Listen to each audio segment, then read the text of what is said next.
चलिए आज हम लोग पढ़ेंगे परफेक्ट टेंस के बारे में। तो परफेक्ट टेंस शुरू करते हैं। परफेक्ट का जो अर्थ होता है वो होता है पूर्ण होना। कोई कार्य हमारा जब पूर्ण हो गया होता है, कोई भी सेंटेंस, कोई भी कार्य हम कर रहे हैं और वो कार्य जब पूरा हो जाता है, पूर्ण हो जाना, हम कहें कि वो समाप्त जब हो जाता है, कार्य पूरा हो गया या समाप्त हो गया, तो हम कहते हैं कि हम ये कार्य कर चुके हैं, या चुका हूं, मैं यह कार्य कर चुका हूं, या मैंने यह कार्य कर लिया है। कर चुका हूं या कर लिया है, कर चुका हूं या कर लिया है। जब हम कोई काम कर चुके होते हैं या कर लिए होते हैं तो उसी दशा में, ये कार्य पूर्ण होने की दशा में परफेक्ट टेंस का प्रयोग होता है। जैसे कोई भी कार्य हम पढ़ा रहे हैं, अभी तो पढ़ा रहे हैं और इसके बाद एक समय होगा जब हम यह कार्य पूरा कर चुकेंगे। तो जब यह कार्य पूरा हो जाएगा, कोई भी हम काम करें, जब फाइनल स्टेज पे पहुंच जाएगा तो इसी टेंस का प्रयोग होता है। जैसे वो खाना खा लिया है, तुम लोग अपना होमवर्क पूरा कर लिए हो, मैं पढ़ा चुका हूँ या मैंने पढ़ा लिया है, कोई घर पहुँच गया है, तो चल रहा था वो पहुँच गया है, लिख रहे थे अब लिख चुके। तो ऐसे जब वाक्य के अंत में शब्द आते हैं चुका अथवा या ये करके वाक्य के अंत में आते हैं, तो हम ऐसी जगहों पर कार्य पूर्ण होने की दशा में परफेक्ट टेंस का प्रयोग करते हैं। अब हम समझते हैं परफेक्ट टेंस भी तीन प्रकार के होंगे। एक होंगे प्रेजेंट परफेक्ट, दूसरा पास्ट परफेक्ट, तीसरा फ्यूचर परफेक्ट। अब प्रेजेंट परफेक्ट, इसमें भी चुका शब्द होगा, इसमें भी चुका शब्द होगा, या चुका शब्द होगा, या चुका के साथ में लिया शब्द भी हो सकता है। चुका हो सकता है अथवा इसके साथ लिया शब्द हो सकता है। ये काम कर लिया, ये कार्य कर चुका अथवा कर लिया।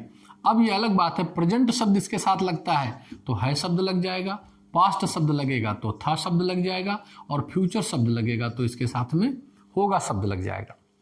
तो प्रेजेंट और परफेक्ट मिलकर के परफेक्ट का अर्थ होता है चुका। प्रेजेंट से होता है, इससे पहले हमने बताया था परफेक्ट उंगलियों पे हमने सेट करा के बताया था कि indefinite continuous perfect, perfect continuous. तो परफेक्ट चुका और प्रेजेंट है चुका है या लिया है।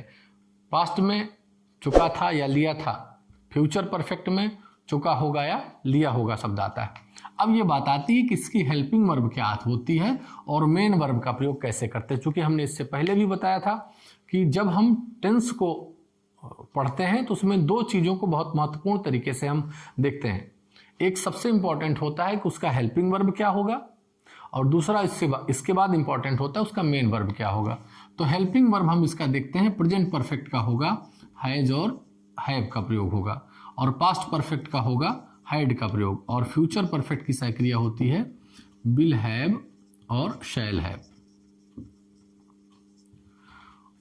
ये होती है हमारी सक्रिया। अब ये हैज और हैव कहां पर प्रयोग किए जाएंगे, तो जब एक वचन करता होगा तो वहां पर हैज का प्रयोग सिंगुलर नंबर सब्जेक्ट में, और हैव का प्रयोग बहुवचनकर्ता के रूप में हैव का प्रयोग होगा। हैड का प्रयोग कहाँ होगा, ये हैड अकेला हेल्पिंग वर्ब ही है तो सबके साथ इसका प्रयोग होगा, चाहे एक वचन हो चाहे बहुवचन हो, सबके साथ इसका प्रयोग होगा। विल हैव, जैसे इसके पहले हम लोगों ने पढ़ा है कि विल सबके साथ लगाया जा सकता है, केवल आईवी के साथ शैल का प्रयोग होता है, वो भी आवश्यक नहीं है। तो आप विल हैव सबके साथ लगा सकते हैं। जैसे हैड के साथ एक वचन बहुवचन सबके साथ लगता है, वैसे विल हैव भी सबके साथ लगता है। अब बात आती है, ये तो हो गई सहायक क्रिया या हेल्पिंग वर्ब, हेल्पिंग वर्ब। अब बात आती है MB main verb. Main verb का इसमें भी थर्ड फॉर्म, प्रेजेंट परफेक्ट में, पास्ट परफेक्ट में भी थर्ड फॉर्म, और फ्यूचर परफेक्ट में भी थर्ड फॉर्म। तो सबसे आसान बात यह समझना, केवल हेल्पिंग वर्ब हमको अलग सेट करनी है और मेन वर्ब का थर्ड फॉर्म लगाना है। अब हम कुछ एग्जांपल इस तरीके से देखते हैं कि जैसे मैं पत्र लिख चुका हूं, या इसी बात को हम लिख सकते हैं कि मैंने पत्र लिख लिया है। हम लिखते हैं कि लता खाना खा चुकी है, या हम इसी को लिख सकते हैं लता ने खाना खा लिया है।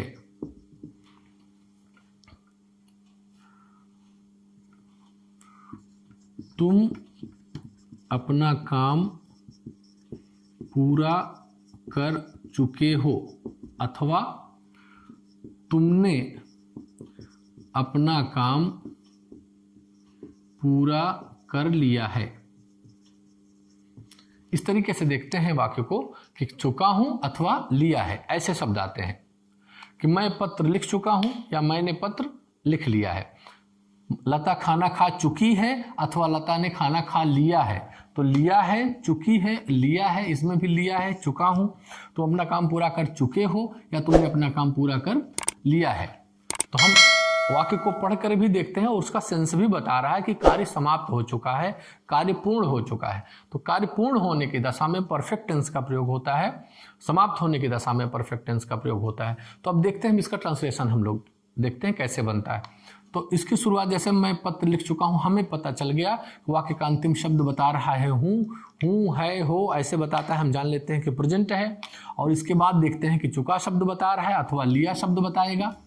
तो हम ये जान सकते हैं कि ये परफेक्ट शब्द का सिंबल है, चुका या लिया शब्द, तो ये प्रेजेंट परफेक्ट हो गया। अगर यहाँ पर था लग जाता तो यही टेंस क्या हो जाता, था मीन्स पास्ट हो जाता। लिया या चुका का परफेक्ट हो जाता तो हो जाता पास्ट परफेक्ट। अगर ऐसा न होता तो होगा शब्द होता, और होगा होता तो क्या हो जाएगा, फ्यूचर परफेक्ट टेंस हो जाएगा। और प्रेजेंट परफेक्ट हो या पास्ट परफेक्ट हो या फ्यूचर परफेक्ट हो, केवल सहायक क्रियाएं बदल जाएंगी और मुख्य क्रिया का सेम मेन वर्ब वैसे ही थर्ड फॉर्म का प्रयोग हम लोग करते रहेंगे। तो मैं पत्र लिख चुका हूं। अब सेंटेंस बनाते हैं। आई मीन्स मैं हो गया। वाक्य के अंत में देखते हैं चुका हूं, प्रेजेंट परफेक्ट की हेल्पिंग वर्ब लगेगी। आई के साथ क्या लग गया, आई हैव। फिर उसके बाद लिखना, फिर उसके बाद पत्र। आई हैव लिखना का राइट, रोट, रिटन। जबकि लिखना की इंग्लिश क्या होगी, राइट। चूंकि हमें थर्ड फॉर्म लगाना है, हमने इससे पहले भी बताया था कि वर्ब आपको याद करना है, तो अपने बुक से जो 3 फॉर्म ऑफ द वर्ब दिए गए हैं उन्हें आप याद कर लीजिए। तो लिखना का हो गया राइट, और इसका थर्ड फॉर्म क्या होगा, राइट, रोट, रिटन। तो हम यहां पर क्या लिखेंगे, written. I have written the वो पत्र है, अ लेटर या द लेटर लिख दिए। I have written a letter, I have written the letter. मैंने पत्र लिख लिया, उसका भी ट्रांसलेशन यही होगा, I have written the letter. Lata खाना खा चुकी है शब्द देखे प्रेजेंट, चुका देखे perfect. Present perfect, has have, helping verb third form. अब लिखते हैं पहले लता, उसके बाद हेल्पिंग वर्ब लता हैज, फिर खाने का होगा ईट। ईट माने खाना होता है, ईट, एट, ईटन। थर्ड फॉर्म हमें लगाना है तो हम लगाएंगे लता हैज ईटन। फिर खाना द फूड, वही ट्रांसलेशन इसका भी बनेगा, लता हैज ईटन द फूड। तुम अपना काम पूरा कर चुके हो, तो क्या बन जाएगा, यू चुके हो, यू हैव, फिर पूरा करना, फिर अपना काम, यू हैव कंप्लीटेड अपना काम, your work, you have completed your work. और ये तो हुआ प्रेजेंट में। अगर यहां पर चुका हूं की जगह चुका था हो गया था, मैं पत्र लिख चुका था, तो क्या होता, इस हैव की जगह हैड हो जाता। अगर यहां हो जाता चुका हूंगा तो ये फ्यूचर हो जाता, तो फ्यूचर की हेल्पिंग वर्ब यहां पर हैड की जगह पे विल हैव हेल्पिंग वर्ब हो जाता। तो this is very easy to understand. केवल प्रेजेंट परफेक्ट, पास्ट परफेक्ट और फ्यूचर परफेक्ट में सहायक क्रिया का बदलाव होता है, मुख्य क्रिया और सारी चीजें सेम ऐसे ही बनी रहेंगी। अब जहां लता हैज है, हैज ईटन, अगर था होता तो लता हैड ईटन हो जाता। जहां ये हैड ईटन है वहां फ्यूचर में हो जाता लता विल हैव ईटन, और सब कुछ ऐसे ही बना रहेगा। तुम अपना काम पूरा कर चुके हो, अगर चुके थे बन जाता तो हैव की जगह क्या बन जाएगा, you had completed your work. अगर चुके होगे बन जाता तो क्या बन जाएगा, you will have written your work. तो इस तरीके से हम लोग देख रहे हैं कि साधारणतया अफर्मेटिव सेंटेंस हो, चाहे निगेटिव सेंटेंस हो, चाहे इंट्रोगेटिव सेंटेंस हो, सब में हेल्पिंग वर्ब का प्रयोग होगा और मेन वर्ब का थर्ड फॉर्म लगेगा। अगर है शब्द रहेगा तो ये वाला लगेगा प्रेजेंट, अगर था शब्द आ जाएगा तो पास्ट परफेक्ट की साइक्रिया ये वाली लगने लगी, अगर होगा शब्द आ जाएगा तो ये वाली साइक्रिया लगने लगेगी, और मुख्य क्रिया का थर्ड फॉर्म। इसमें आपको अगर कुछ समझ में आता है नोट करने लायक तो आप नोट कर सकते हो। चलिए कुछ एग्जाम्पल हमने और लिखे हैं आपकी सुविधा के लिए, इसे ट्रांसलेशन चलिए बनाया जाता है। जैसे वाक्य है कि रेलगाड़ी स्टेशन पर आ चुकी है। सेंटेंस रेलगाड़ी स्टेशन पर आ चुकी है, चपरासी ने घंटी बजा दी है। बजा दी है मतलब बजा दिया है, मीन्स बजा चुका है, कार्य पूरा हो चुका है। मैं पहले ही यह फिल्म देख चुका हूं। ठीक है, तो ऐसा सेंटेंस बनाते हैं कि रेलगाड़ी स्टेशन पर आ चुकी है। तो कैसे बनेगा सेंटेंस? सबसे पहले कर्ता कौन हो गया? रेलगाड़ी, लिखते हैं द ट्रेन, और वाक्य पीछे से बनाते हैं ये है मीन्स प्रेजेंट, और चुका का मतलब परफेक्ट हो गया तो प्रेजेंट परफेक्ट टेंस है, तो इसकी हेल्पिंग वर्ब क्या हो जाएगी? Has have. और ठीक इसी के बगल मेन वर्ब रखा हुआ है। मेन वर्ब हमेशा पहचान के बगल ही है होता है। कोई भी सेंटेंस होगा, कैसा भी टेंस होगा, जहां आप पहचान का सिंबल हिंदी का शब्द पाएंगे उसी के ठीक बगल में मेन वर्ब होता है। बजा दी है, अगर बजा दिया है तो बजाना शब्द आपका मेन वर्ब हो गया। मैं देख चुका हूं कि ठीक बगल वाला देखना शब्द मेन वर्ब है। ये चुका शब्द है, इसके ठीक पहुंचना शब्द ये मेन वर्ब है, इसका थर्ड फॉर्म लगेगा, इसी का थर्ड फॉर्म लगेगा। वो आ गई है तो आना शब्द इसका थर्ड फॉर्म लगेगा, इसी का यही है मेन वर्ब है। पहले देख चुका है तो पहचान हो गई, ये देखना शब्द इसी का थर्ड फॉर्म लगेगा। ये कर चुका है तो आपकी पहचान के रूप में हो गया, इसी के ठीक बगल ये सुनना शब्द है जिसका थर्ड फॉर्म लगेगा सीसा सीन। खरीदा है, और इसी में इंक्लूड वर्ड है तो खरीद लिया है, खरीद चुका है, खरीदा है, तो ये खरीदा शब्द जो होगा इसी का थर्ड फॉर्म लगेगा। उसने यात्रा नहीं की है, इसमें नहीं शब्द हालांकि बीच में जंप कर गया है, सेंटेंस इसी ढंग से सटीक बैठ रहा है, लेकिन यात्रा करना शब्द है इसी का थर्ड फॉर्म लगेगा, नहीं तो नॉट लग ही जाएगा मेन वर्ब के साथ में। लाल किला देखा है तो देखना शब्द का थर्ड फॉर्म लगेगा ना। तुमने मुझे क्यों बुलाया है तो बुलाना का थर्ड फॉर्म लगेगा। तो मेन वर्ब जो है जिसका थर्ड फॉर्म लगाना है या आईएनजी लगाना है या फर्स्ट फॉर्म लगाना है, मेन वर्ब जो होता है वो ठीक पहचान के ठीक बगल में जो है सटीक चिपका हुआ शब्द होता है। आगे से सेंटेंस बनाते हैं कि रेलगाड़ी स्टेशन पर आ चुकी, द ट्रेन हेल्पिंग वर्ब हो गया हैज, फिर आना come came come third form at the station.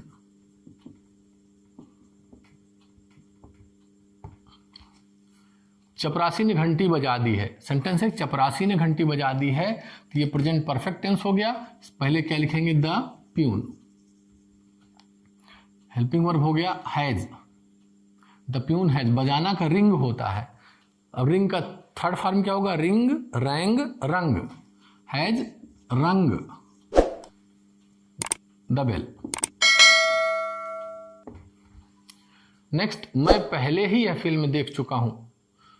तो चुका हूं है प्रेजेंट, चुका परफेक्ट, प्रेजेंट परफेक्ट में आई करता हो गया सब्जेक्ट, आई हैव। फिर देखना का सीसा सीन, सी मीन्स देखना होता है, तो सी सेकंड फॉर्म सा, थर्ड फॉर्म सीन, सी सा सीन। तो यहां सीन का प्रयोग है। आई हैव सीन यह फिल्म, दिस फिल्म।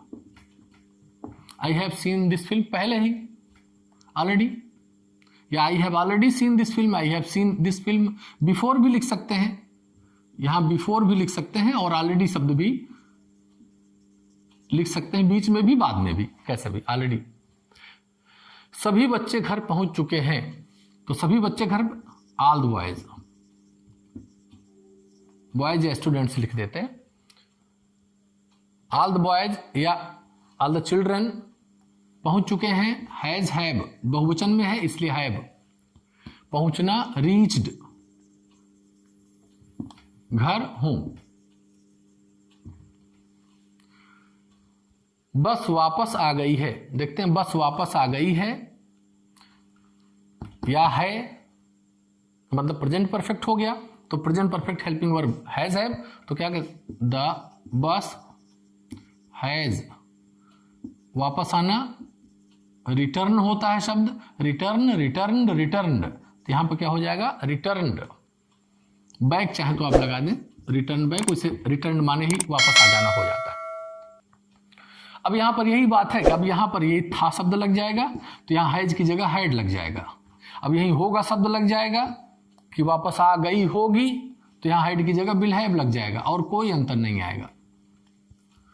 मोहन 2 बार ताजमहल देख चुका है, करता हो गया Mohan.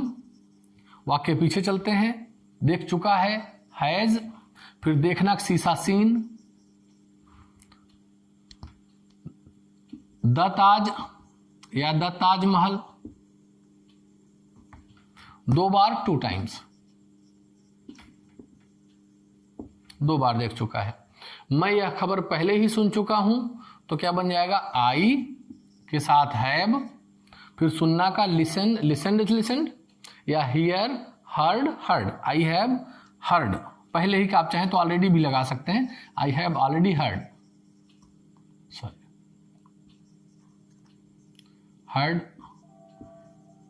This news, I have already heard this news या I have heard this news before, या ऑलरेडी। उसने अभी तक किताब नहीं खरीदा है। अब ये नेगेटिव सेंटेंस हो गया, हालांकि इसमें किसी में भी नॉट नहीं शब्द अगर आता है, नहीं कहीं भी नहीं आता है तो हमें क्या करना, मेन वर्ब से पहले नॉट लगाना। आप यहाँ नॉट लगा देंगे, रन के पहले नॉट लगा देंगे, नेगेटिव बन जाएगा। सीन के पहले नॉट लगा देंगे, नेगेटिव बन जाएगा। रीच्ड के पहले नॉट लगा देंगे, नेगेटिव बन जाएगा। रिटर्न के पहले नॉट लगा देंगे, नेगेटिव बन जाएगा। सीन के पहले नॉट लगा, नेगेटिव बन जाएगा। हर्ड के पहले नॉट लगा दे, नेगेटिव बन जाएगा। अब ये खुद ही नेगेटिव बन के शुरू से ही पूछ रहा है कि उसने अभी तक किताब नहीं खरीदा है, तो फिर वही बनेगा उसने माने ही हैज, खरीदना का बाई बाट बाट, चूंकि नहीं भी है इसलिए पहले नॉट लगा ले, not bought. He has not bought the book, अभी तक का एट या still. He has not bought the book yet या स्टिल। मैंने कभी विदेश यात्रा नहीं की है। अब नहीं की है, नहीं किया है। अब सेंटेंस प्रेजेंट परफेक्ट में आई हैव, आप अगर नहीं लगा देते हैं तो नॉट ट्रेवल्ड, और अगर कभी और नहीं एक में मैं मिला देता हूं तो ये क्या बन जाएगा, never. I have never travelled abroad. Abroad से सेंस आ जाता है कि ट्रेवल्ड अब्रॉड का मतलब विदेश यात्रा, दूर दराज की यात्रा। क्या तुमने कभी लाल किला देखा है? अब ये प्रश्नवाचक वाक्य हो गया। अब इसमें हम किसी में भी क्या लगा दें, जैसा मैं पहले बता चुका हूं कि क्या शब्द अगर वाक्य पहले लग जाएगा तो क्या होगा, सिर्फ हैज उठ के पहले चलाएगा, हैज उठ के पहले चलाएगा, हेल्पिंग वर्ब उठ के पहले चलाएगा। जो आई हैव है वो हैव आई, ये बन जाएगा। All the boys have all the boys, ये क्या से वाक्य शुरू होने लगेगा। यही चीज में क्या तुमने कभी लाल किला देखा है, अगर क्या शब्द नहीं होता तो यह वाक्य कैसे बनता कि तुमने कभी लाल किला देखा है। You have ever seen the red fort, has have लग जाता। अब इसमें क्या चूंकि पहले आया इसलिए हम क्या पहले क्या लिखेंगे, हैव, तब लिखेंगे यू। तुमने एवर कभी सीन, शीशा seen the Taj, have you ever seen the Taj. तुमने मुझे क्यों बुलाया है। अब यही क्यों शब्द वाक्य बीच में आ गए, इसको हम उठा के सबसे पहले लिख लेते हैं, जहां हैव है इससे भी पहले, तो पहले लिख लेंगे व्हाई। फिर तुमने मुझे बुलाया है, प्रेजेंट परफेक्ट में हैज हैव लगेगा तो पहले व्हाई हैव, फिर यू।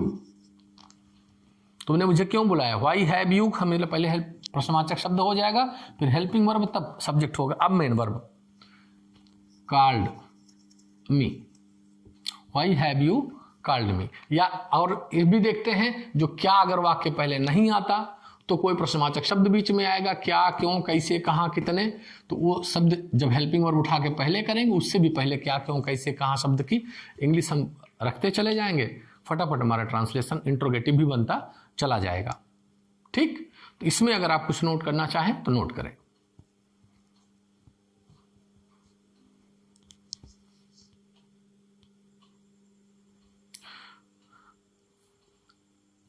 जब आप इसको नोट कर लेंगे तो इसके बाद इसमें कुछ ऐसे भी सेंटेंस होते हैं जिसमें आप पहले कभी सुन चुके हो, जिसमें पहले या बाद शब्द करके पास्ट परफेक्ट और फ्यूचर परफेक्ट टेंस में कुछ वाक्य और भी होते हैं, थोड़ा स्पेशल टाइप होते हैं, उसमें दो वाक्यों का समावेश हो तो कॉम्प्लेक्स सेंटेंस में बनता है। उसमें पहले और बाद करके वाक्य होते हैं कि एक काम के पहले एक काम के बाद। जैसे आपने कभी सुना हो कि डॉक्टर के आने के पहले रोगी मर चुका था, या रेलगाड़ी आने के पहले मैं स्टेशन पहुंच गया था, या मेरे स्टेशन पहुंचने के बाद रेलगाड़ी आई, या डॉक्टर पहुंचने के बाद रोगी मरा। तो बाद और पहले शब्द करके कुछ वाक्य होते हैं और जिसे हमें समझना है, लेकिन इसको अभी आप नोट कर लीजिए। तो उस टाइप का भी सेंटेंस हम आपको बता रहे हैं। तो चलिए अब इसी के बाद हम देखते हैं पहले और बाद शब्द, जिसकी हम चर्चा कर रहे हैं कि ये वास्तव में पहले और बाद शब्द के जो वाक्य होंगे वो पास्ट परफेक्ट में होंगे और फ्यूचर परफेक्ट में होंगे। प्रेजेंट परफेक्ट में ऐसा नहीं आता, मैं पहले ही देख चुका हूं, सिर्फ इतने पहले आता है। ठीक, तो इसको हम सबसे पहले पास्ट परफेक्ट वाले सेंटेंस को बताते हैं कि पास्ट परफेक्ट टेंस में ये सेंटेंस कैसे बनता है, जिसमें पहले शब्द आता है और बाद शब्द आता है।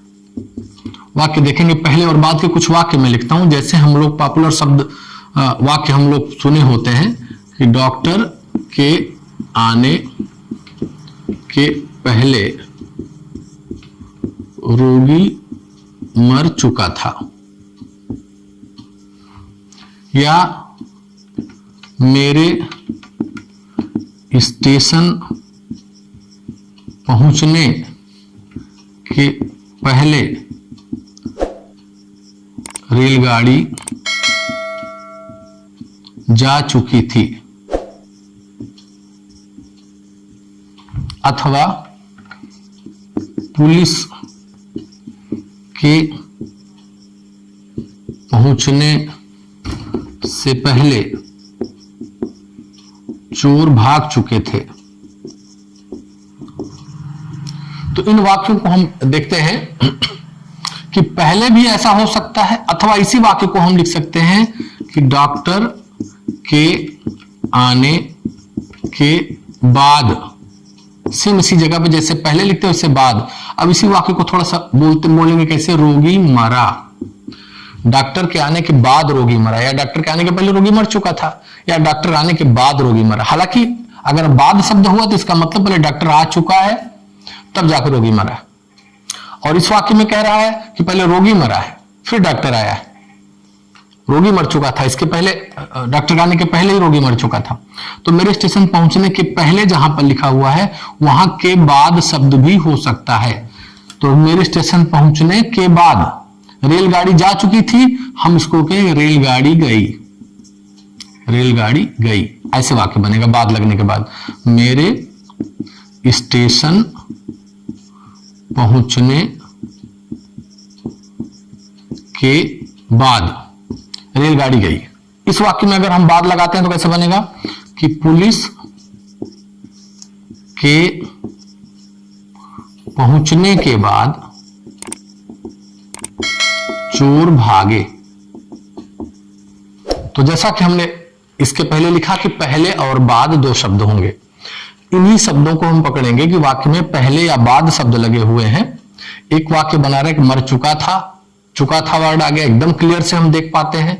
और इसमें थोड़ा सा क्लियरेंस कम होता है, लेकिन बाद शब्द और पहले शब्द देखने के बाद हमारा दिमाग काम कर जाना चाहिए कि ये वाक्य पास्ट परफेक्ट टेंस में है जिसमें पहले और बाद शब्द लगा हुआ है। रोगी मरा या चुका था या ये, तो जब बाद लग जाता है तो इधर थोड़ा सा पास्ट इंडेफिनिट टाइप का सेंटेंस का सिंबलाइज होने लगता है, और पहले शब्द होता है तो पास्ट परफेक्ट को सिंबलाइज करता है। तो अब हम देखते हैं कि वाक्य बनाया कैसे जाता है। ध्यान देना, यह देना होता है ऐसे वाक्यों में, क्योंकि इसमें दो वाक्य होते हैं।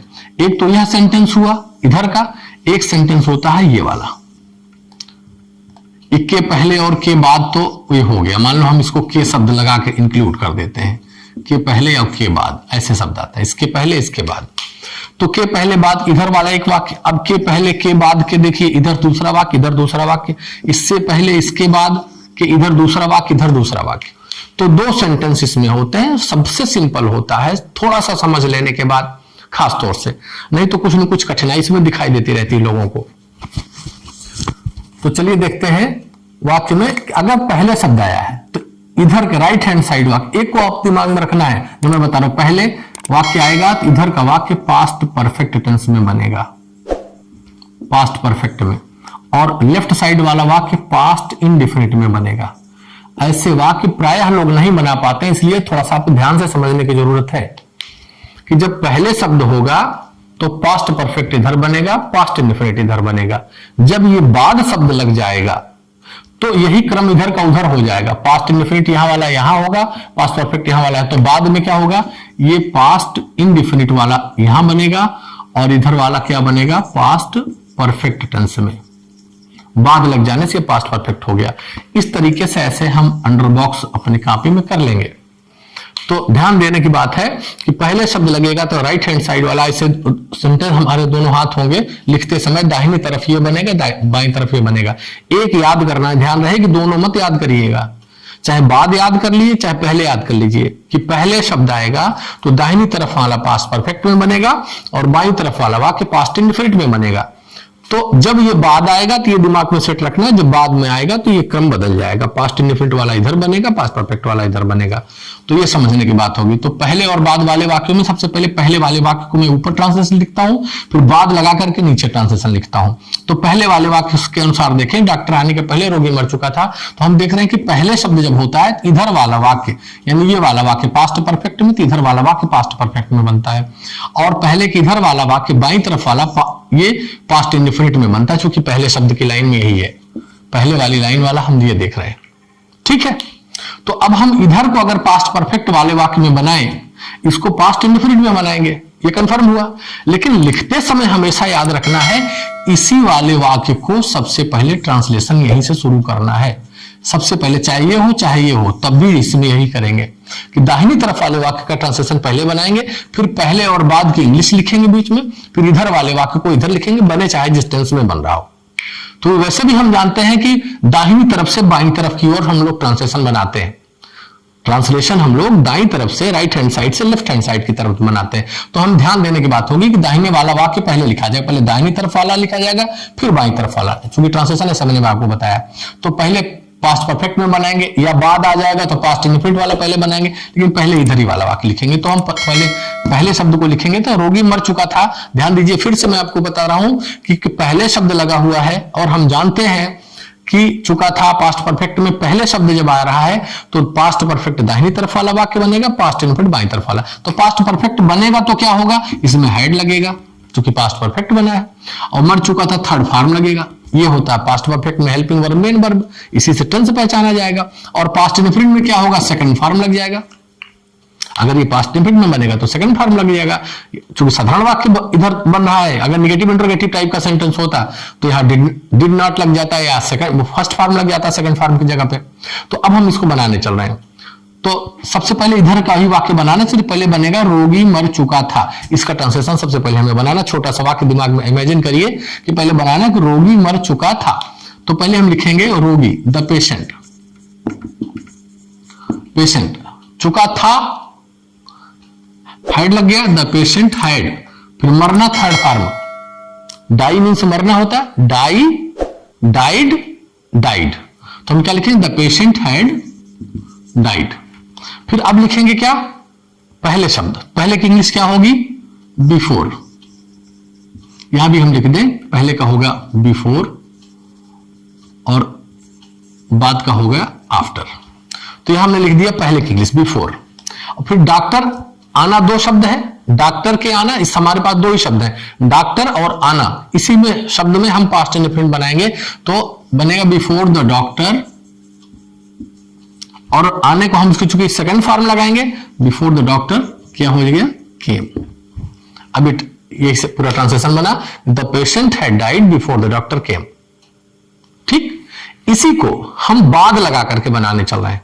अगर बाद लगा देते हैं तो वाक्य ऐसे ही रहेंगे, केवल टेंस इधर का उधर हो जाएगा। ध्यान देने की बात है, बाद लग गया तो पास्ट इंडेफिनिट इधर वाला, तो जो रोगी मरा है इसे पास्ट इंडेफिनिट यानी कि अब सेकंड फॉर्म से इसको बनाएंगे, और इधर पास्ट परफेक्ट लगेगा तो इसका मतलब यहां हेड लगेगा और थर्ड फॉर्म लगेगा, इसको बनाएंगे। तो पहले हम किधर का सेंटेंस बनाएंगे, राइट हैंड साइड वाला। तो पहले लिखेंगे रोगी मरा, इसको सेकंड फॉर्म में लिखेंगे, तो कैसे लिखेंगे, ऊपर ही लिख देता हूं इस भी सेंटेंस को कि द पेशेंट डाइड ये बन गया रोगी मरा। अब यहां पे बिफोर लगता तो वहां क्या लग गया, after. The patient died after, जो हेड इधर बन रहा था उधर बनने लगेगा। कैसे, डॉक्टर के आने के बाद, तो डॉक्टर के आने के बाद बन गया क्या, before the after the doctor had कम। तो दोनों सेंटेंस को खूब ध्यान दे करके पहले इसको पढ़िए, हिंदी पढ़िए और इसकी इंग्लिश पढ़िए, हिंदी पढ़िए और उसकी इंग्लिश पढ़िए, दिमाग में बैठाइए कि कौन सा टेंस कब किस दशा में आगे के पीछे बदल जाता है। तो फिर से ध्यान दें कि पहले शब्द होगा तो राइट हैंड साइड वाला पास्ट परफेक्ट में, इधर पास्ट परफेक्ट में। देखिए बिफोर शब्द जिसमें लगा है उसमें, और इधर का ही वाक्य पहले बनेगा, पास्ट परफेक्ट में बना इधर का वाक्य, रोगी मर चुका था, द पेशेंट हैड डाइड, फिर बिफोर, फिर डॉक्टर केम। जब बाद शब्द आ गया तो पास्ट इंडेफिनिट में बन गया, the patient died after the doctor had कम। अब हम देखते हैं इस वाले वाक्य को, मेरे स्टेशन पहुंचने से पहले रेलगाड़ी जा चुकी थी। सेम वैसे जैसे ये बना है। तो हम पहले शब्द चूंकि आया है तो हम इधर को बनाएंगे हैड थर्ड फॉर्म से, परफेक्ट में बनाएंगे, इधर सेकंड फॉर्म से बनाएंगे। जब बाद लग जाएगा तो इधर वाला वाक्य सेकंड फॉर्म में बनेगा, इधर हैड के साथ थर्ड फॉर्म लग जाएगा। ठीक, तो अब हम इसको बनाते हैं। सब लोग मेरे साथ सोचिए कि कैसा सेंटेंस बनेगा कि रेलगाड़ी, हैड यहां लगेगा थर्ड फॉर्म, तो कैसे सेंटेंस लिखा जाएगा, द ट्रेन हैड, जाना का गो वेंट गॉन, या डिपार्चर डिपार्चर्ड डिपार्चर्ड। पहले क्या हो गया, पहले का बिफोर। मेरे स्टेशन पहुंचने का मतलब होता मैं स्टेशन पहुंचा। यहां मेरे शब्द को लेकर के तमाम भ्रांति है लोगों के बीच में, बच्चे नहीं समझ पाते हैं कि मेरे स्टेशन तो लोग लिख देते हैं माई। मेरे जैसा अगर यदि होता मेरे भाई के पहुंचने के पहले, तब माई ब्रदर हो जाता। मेरे ही पहुंचने के पहले मीन्स आई रीच, आई शब्द लग जाएगा। तुम्हारे जाने के बाद तो यू गो से सेंटेंस बनाएगा, you go, you went, you had gone, जो भी टेंस में बनेगा, लेकिन यू शब्द लिखा जाएगा। उसके सोने के बाद में आया तो उसके सोने का मतलब ही स्लेप्ट, ही शब्द लगेगा। ये नहीं कि हिज लग जाएगा, योर लग जाएगा, माई लग जाएगा। ध्यान देने के बाद उसके भाई के सोने के बाद, उसके पिता के जाने के बाद, मेरे भाई के आने के बाद, तुम्हारे पिता के जाने के बाद, इस टाइप से शब्द होता है। तो तुम्हारे पिता, your brother, my brother, his brother, her brother ऐसा होता, लेकिन अकेले हर हिज माई नहीं लगता। तो यहां पर क्योंकि मेरे शब्द है, मेरे स्टेशन पहुंचना मतलब आई, स्टेशन और पहुंचना इतना शब्द है, तो बनाते हैं the train had gone before, मैं स्टेशन पहुंचा, इतने से बनेगा। तो sir before I, second form से इधर बन रहा है, आई रीच्ड द स्टेशन या eight the station, reached eight the station लगा है, before I reached eight the station. अब इसी में बाद शब्द लग जाएगा तो आफ्टर हो जाएगा। अब इधर वाला वाक्य सेकंड फॉर्म में बनने लगेगा, रेलगाड़ी गई, तब कैसे बनेगा, अब मैं यहां बना रहा हूं, स्पेस पे ध्यान दें, द ट्रेन वेंट या डिपार्चर्ड, सेकंड फॉर्म, फिर आफ्टर लिख रहा हूं, आफ्टर मैं स्टेशन पहुंचना, आई, अब यहां हैड लग जाएगा, I had reached eight the station. ठीक, अब तीसरा सेंटेंस देखते हैं कि पहले और बाद को लेकर के, पुलिस के पहुंचने से पहले चोर भाग चुके थे। तो पहले शब्द लग गया, इसका मतलब पास्ट परफेक्ट यहां लगेगा, हेड के साथ थर्ड फॉर्म यहां लगेगा और सेकंड फॉर्म यहां लगेगा। जब बाद लग जाएगा तो सेकंड फॉर्म यहां लगेगा, हेड के साथ थर्ड फॉर्म यहां लगेगा। सेंटेंस में लिखता हूं, इस सेंटेंस को मैं ऊपर लिख रहा हूं थोड़ा सा और पहले, आप नोट करना चाहो तो इसको नोट कर सकते हो, थोड़ी सी जगह यहां स्पेस लेकर के मैं लिख रहा हूं।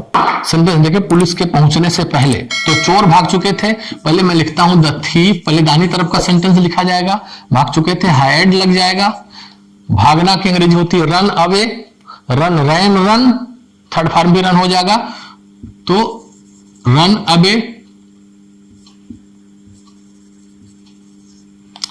पहले बिफोर पुलिस और पहुंचना, बिफोर द पुलिस अराइव्ड या रीच्ड। अब हम बाद शब्द अगर लगाएंगे तो क्या होगा, यहां बिफोर की जगह बाद लग जाएगा, तो वाक्य यही थीफ रहेगा, यही रन अवे रहेगा, केवल अब सेकंड फॉर्म में बनेगा। तो कैसे बनेगा, the thief ran away after police और अराइव यही रहेगा, कोई टेंस बदलेगा। After the police had arrived. ठीक, तो इस प्रकार से पहले और बाद शब्द के अनुसार अपने दिमाग में बात को बैठानी है कि अगर पहले शब्द होगा तो दाहिनी तरफ वाला पास्ट परफेक्ट में, बाईं तरफ वाला पास्ट इंडेफिनिट में बनेगा, और अगर बाद शब्द आ जाएगा तो दाहिनी तरफ वाला पास्ट इंडेफिनिट में, बाईं तरफ वाला पास्ट परफेक्ट में बनेगा, जो कि सेकंड फॉर्म और हैड थर्ड फॉर्म से बन रहे हैं सेंटेंस। तो ये कुछ एग्जाम्पल मैंने आपको बताए, और इसके साथ साथ कुछ एग्जाम्पल अपनी बुक से लेकर के उसको दिमाग में बैठाइए, बार बार दिमाग में बैठाइए वो किस तरीके को, क्योंकि ऐसे सेंटेंस प्रायः लोगों से गलत हो जाते हैं। या आप बाहर कहीं होंगे कॉलेज के, स्कूल के, तो लोग अगर पूछना चाहते हैं तो इस टाइप के ट्रांसलेशन ज्यादा पूछते हैं कि डॉक्टर के आने के पहले रोगी मर चुका था, ट्रांसलेशन बनाओ कैसे बनेगा। तो ये सेंटेंस आपको पता हो कि कौन पहले वाले वाक्य कैसे बनता है और बाद वाला वाक्य कैसे बनाया जाता है। इस टाइप का सेंटेंस बनाया जाता है। एक वाक्य थोड़ा सा इसी के दौरान में मैं क्लियर कर देना चाहता हूं कि अगर ये सेंटेंस निगेटिव हो जाए तो, बहुत समझने की बात है कि अगर ये सेंटेंस निगेटिव बनाना हो तो कैसे बनता है, या इंटरोगेटिव बनाना हो तो कैसे बनता है। बड़ी सूझबूझ की बात है, बहुत थोड़े में समझने की है, लेकिन एकदम कॉन्सेप्ट क्लियर होना चाहिए अगर ठीक से सुनेंगे तो।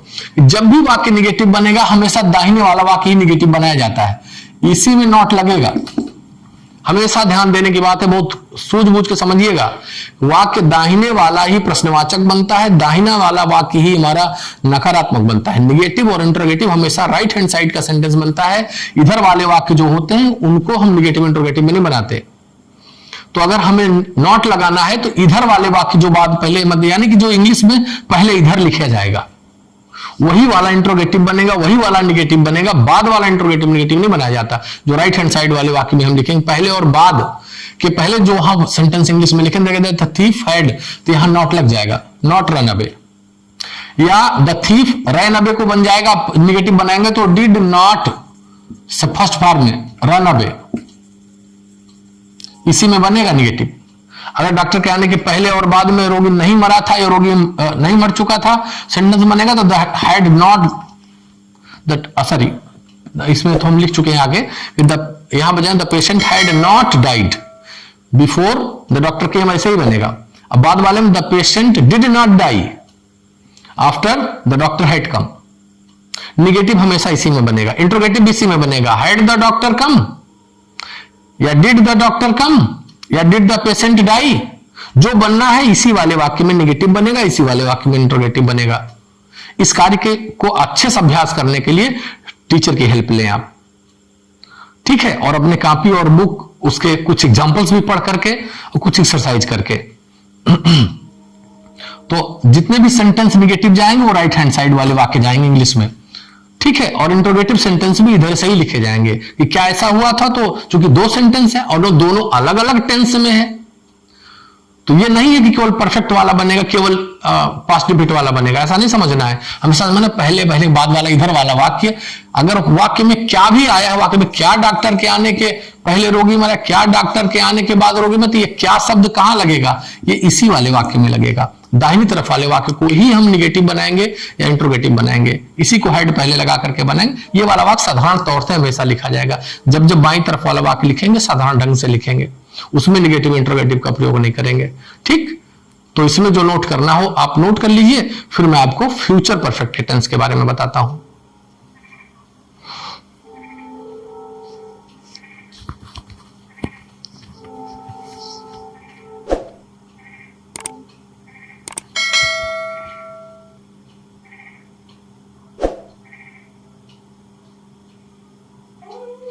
अब चलिए देखते हैं हम फ्यूचर परफेक्ट टेंस के बारे में। तो देखिए फ्यूचर परफेक्ट टेंस में भी पहले और बाद शब्द दो आएंगे। तो इसको हम कैसे बनाएंगे, ऐसे जो वाक्य होंगे जैसे मेरे सोने से पहले तुम खाना खा चुके होगे, या खाना खा चुकोगे, या खाना खा चुके होगे, ऐसे सेंटेंस में आता है। तो इसमें भी देखते हैं पहले और बाद शब्द आ रहा है। तुम्हारे जाने के बाद मैं आऊंगा, या तुम्हारे जाने से पहले मैं आ चुका हूंगा, ये ऐसा सेंटेंस, मेरे स्टेशन पहुंचने या स्कूल पहुंचने से पहले चपरासी घंटी बजा चुका होगा, या मेरे स्कूल पहुंचने के बाद चपरासी घंटी बजाएगा। तो पहले और आ सकता है और बाद भी आ सकता है, पहले आ सकता है और बाद भी आ सकता है, पहले आ सकता है और बाद भी शब्द इसमें आ सकता है। तो पहले शब्द जब बनता है तो हमेशा ध्यान देना है, जब पहले शब्द बनेगा तो इधर वाला वाक्य फ्यूचर परफेक्ट में बनेगा, फ्यूचर परफेक्ट में, और पहले के इधर वाला वाक्य प्रेजेंट इंडेफिनिट में। ध्यान देने की बात है, पिछला जो हम लोगों ने देखा कि जब पास्ट परफेक्ट था तो पहले इधर वाला वाक्य पास्ट परफेक्ट में बनता था, इधर पास्ट इंडेफिनिट में बनता था। तो कुछ लोग कंफ्यूज हो जाते हैं कि इधर फ्यूचर परफेक्ट बने तो फ्यूचर इंडेफिनिट में बन जाएगा, ऐसा नहीं होता। ध्यान देने की बात है, पास्ट परफेक्ट और पास्ट इंडेफिनिट तो होता है, लेकिन जब फ्यूचर वाला वाक्य होता है तो फ्यूचर परफेक्ट इधर होता है और प्रेजेंट इंडेफिनिट बाईं तरफ होता है। तो हम फ्यूचर परफेक्ट वाले वाक्य को देखते हैं कि future perfect right hand side, इसके लेफ्ट हैंड साइड में प्रेजेंट इंडेफिनिट। तो जब बाद शब्द आएगा तो ये क्रम बदल जाएगा, इधर क्या हो जाएगा, इधर प्रेजेंट इंडेफिनिट बनेगा और इधर फ्यूचर परफेक्ट में बनेगा। अब ये जो फ्यूचर परफेक्ट में और प्रेजेंट इंडेफिनिट में बन रहा है, कैसे करना क्या है इसको, किस वाक्य को, तो आज फ्यूचर परफेक्ट में बनेगा तो विल हैव हेल्पिंग वर्ब लगेगा और थर्ड फॉर्म लगेगा। प्रेजेंट इंडेफिनिट में बनेगा तो या तो फर्स्ट फॉर्म लगेगा या SEIS लगेगा, जैसा करता होगा एक वचन बहुवचन का। प्रेजेंट इंडेफिनिट के नियम लगेंगे इसमें, बाद लग जाएगा तो प्रेजेंट इंडेफिनिट का नियम लगेगा इधर, यानी कि फर्स्ट फॉर्म SEIS इधर लगने लगेगा और इधर विल हैव के साथ थर्ड फॉर्म इधर लगने लगेगा।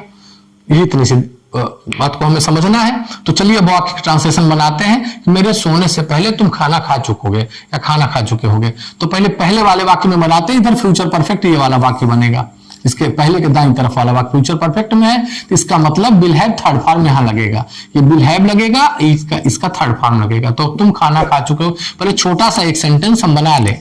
पूरा वाक्य एक बार में बनाने के बारे में सोचेंगे तो हो सकता है गलत हो जाए, लेकिन अगर तोड़ तोड़ के किस्तों में बनाएंगे तो आसानी के साथ बन जाएगा। तो पहले राइट हैंड साइड वाला सेंटेंस हम बनाते हैं, तुम खाना खा चुके होगे। कैसे बनेगा, यू विल हैव, फिर खाना का you will have eaten the food, इतना बन गया। फिर पहले की अंग्रेजी हो गई क्या, बिफोर। मेरे सोने का मतलब यह नहीं कि मेरे भाई के सोने के, नहीं तो तब माई शब्द लगता, मेरे सोने अकेले मैं ही सोया हूं तो मेरे सोने मतलब आई शब्द लग जाएगा, बिफोर आई प्रेजेंट इंडेफिनिट टेंस में। ध्यान रखिए प्रेजेंट इंडेफिनिट टेंस में आई के साथ स्लीप केवल लगता है, स्लीप। अगर ये होता उसके सोने तो बन जाता ही स्लीप्स, चूंकि आई है तो इसलिए आई स्लीप। अब इसी को हम बाद शब्द में लगाते हैं कि जहां पर बिफोर लगा हुआ है इस जगह पे हम आफ्टर लगा देते हैं, तो बाद लगेगा तो इधर वाला वाक्य प्रेजेंट इंडेफिनिट में बनेगा। वाक्य कैसे बना रहेगा, केवल प्रेजेंट इंडेफिनिट है, तुम खाना शब्द जो आएगा प्रेजेंट इंडेफिनिट में बनेगा ये वाला। तो कैसे बनेगा, you will have third form, ऐसा नहीं लगेगा। अब कैसे होगा, you eat the food, present indefinite में बना। फिर यहां जहां बिफोर है वहां क्या लग जाएगा, आफ्टर। अब आफ्टर के बाद जो आई स्लीप शब्द को हमने लिखा है, आफ्टर के बाद हम इधर वाला वाक्य लिखेंगे ये फ्यूचर परफेक्ट में होगा। तो कैसे बन जाएगा, आई विल हैव या shall have sleep slept, slept third form लग जाएगा। ठीक, गौर से समझने की बात होगी। फिर से समझेंगे दूसरे वाले वाक्य में, तुम्हारे जाने के बाद मैं आऊंगा। हम देख रहे हैं कि बाद शब्द आया है, तो बाद में इधर प्रेजेंट इंडेफिनिट में आऊंगा को प्रेजेंट इंडेफिनिट में बनाएंगे, और इधर तुम्हारा जाना शब्द जो होगा ये परफेक्ट टेंस में बनाएंगे, इसको देखते हुए बनाएंगे बार बार। तो मैं आऊंगा प्रेजेंट इंडेफिनिट में, आई कम। प्रेजेंट इंडेफिनिट में यह नहीं बनेगा कि आई विल कम, आई शैल कम, तो गलत हो जाएगा। तो मैं आऊंगा प्रेजेंट इंडेफिनिट में, प्रेजेंट इंडेफिनिट का नियम होगा फर्स्ट फॉर्म मेन वर्ब का, आई कम, फिर बाद का होगा आफ्टर, आई कम आफ्टर। तुम्हारे जाने मतलब यू। अब इस वाले वाक्य में फ्यूचर परफेक्ट इंप्लीमेंट किया जाएगा, तो यू विल हैव, जाना है तो gone, you will have gone. अगर हम यहां पहले लगा देते कि तुम्हारे जाने से पहले मैं आ चुका हूंगा, अब यही वाला वाक्य सेम ऐसे बना रहा है कि वो टेंस इधर को उधर हो जाएगा। जो आई कम है क्या बन जाएगा, I will have come, after की जगह बिफोर हो जाएगा, बिफोर। यहां यू विल हैव गॉन लिखा हुआ, यहां प्रेजेंट इंडेफिनिट का नियम लगेगा, आफ्टर बिफोर यू गो, ये बन जाएगा। तो देखते हैं फिर से कि मेरे स्कूल पहुंचने से पहले चपरासी घंटी बजा चुका होगा, तो पहले शब्द लगा हुआ है तो ये वाला रूल लगेगा कि फ्यूचर परफेक्ट वाला वाक्य पहले लिखेंगे, दाहिनी तरफ वाला फ्यूचर परफेक्ट में बिल है थर्ड फॉर्म, तो पहले इसको लिखेंगे द प्यून।